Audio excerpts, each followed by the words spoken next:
Easy. Joining me right now is White House Trade Advisor Peter Navarro. Mr. Navarro, welcome back. It's good to see you, sir. How much of an influence, if any, do you think the bond markets played in President Trump's decision to pause those tariffs?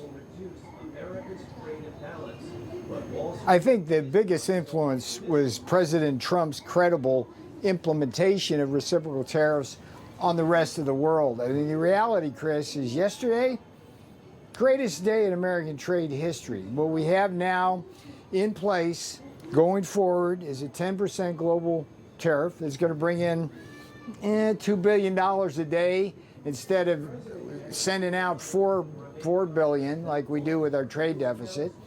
And we've got 90 days to get what's probably over 90 countries in, and we're going to get great deals for the American people. President Trump's going to lead the negotiations, and we're going to really take back what is ours, what we've been cheated of. And the fact that, the fact that these countries are just willing and eager to come in and negotiate is an acknowledgement of all the cheating they've been doing to us. The president said it. We've been ripped off not just for years, but for decades. It goes back to 1979 in the Tokyo round of trade negotiations, the predecessor to the World Trade Organization, which was the GATT. What that did, Chris, it put in place a system which allowed every country in the world to charge us systematically higher tariffs, and it put into place what we call the dispute resolution mechanism that doesn't work. We've had for years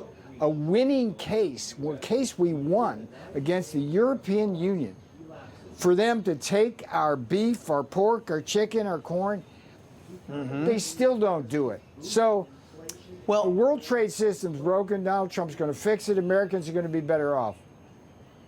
Well, speaking of the nations that have been ripping us off, China has been leading the way, the only country that didn't have any of the tariffs paused. Now, I've been pushing to decouple from communist China, as you know, as a conservative, and now it seems that China's doing all the heavy lifting for us conservatives. Comment on China finally getting payback for its malign activity, its in trade, currency manipulation, theft, and of course their aggressive attempt to dominate the Pacific Rim. This whole effort is not about China. It's about a rigged world system. China chose, in this particular case, not to negotiate with us. The rest of the world chose to negotiate with us. That's where we are now. But the president and I strongly believe that China will come to the table and we'll get something done which gets us on the path towards fair trade with China. But, I mean, look, they cheat us, and they've cheated us better and more than any other country. And the problem is that China doesn't just cheat us, they cheat every other country. They have a net trade surplus, not just with us, but with the rest of the world. So look, the best thing China can do right now, I've been saying this for close to 20 years. China, instead of being an export-dependent country, which is like parasites on the world, just, hey, let your people consume some of that stuff that you're sending everybody else at dumb prices, grow your own economy, and then buy more of our stuff, more of Europe stuff. Hey, that's pretty sensible. But for some reason, they're addicted to this export-dependent model, and they operate all over the world. They steal the resources of Africa and Latin America, and they turn it into goods, and they dump it on our markets. But it's not. This is not about China. It's about a rigged system, Chris. And China's a big part of the problem, but the EU, Japan, Korea, Thailand, Malaysia, Indonesia, all of these countries, India, they run massive trade surpluses with us. I understand. You know how much we've sent overseas? $18 trillion of our wealth has gone collectively. You know how much $18 trillion can buy of America? Probably a couple of states. So this is not a good direction. Well, Mr. Navarro, the last question I have is, and I've only got about a minute and a half here, but sure. As you know, because you've Chris, been taking you know the to call me incoming. Peter. We're brothers here, buddy. Well, sir, you know I can't, but you know, there's a lot of respect going on here. So look, I just want to ask you about the criticism, because you've had the incoming coming at you about this commingling of tariffs and trade deficits with other countries. In retrospect, do you think that maybe those two issues should have been kept separate and dealt with separately?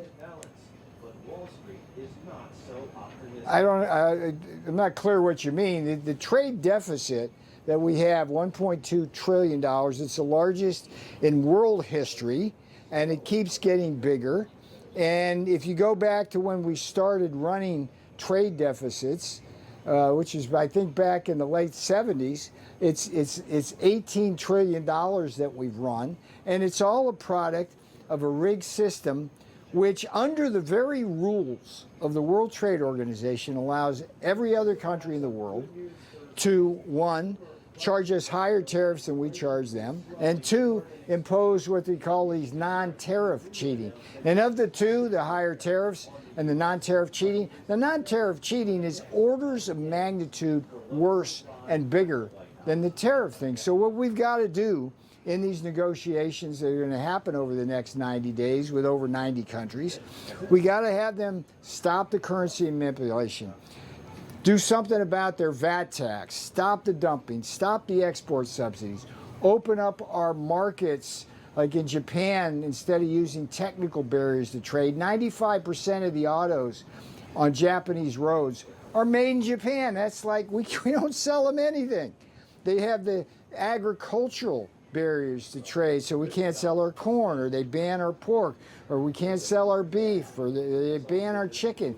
It's like, that's just wrong. It's not fair. So we've got a great opportunity. And don't forget, the intellectual property theft, particularly that China does, that's in the trillions of dollars that costs us every year. So Navarro. This is a great opportunity. President Trump ran on this, and it's good.